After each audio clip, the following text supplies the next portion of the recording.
the H stock analysis tomorrow and onward.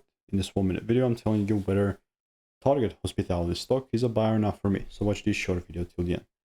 Sitting at 713 is like 31.5% down for the day. That's a lot. That's a crazy amount. And what's next? I mean, I'm technically waiting for a confirmation for me to take it higher. But here's the thing. Confirmation is going to take a few days. Because just one candle here is not enough. I want to see a bunch of them. Like, it might take a week or two. Like, we're going to see. Like, it really depends on what the price is even going to do on the 4-hour chart as well. So I'm just waiting for them. Because if it doesn't give me anything, just goes without me, and my confirmation is not met, you better know that I'm not part of the move. You know, this is what sticking to your rules really is. And by the way, I'm using my strategy that's previously given me thousands of wins.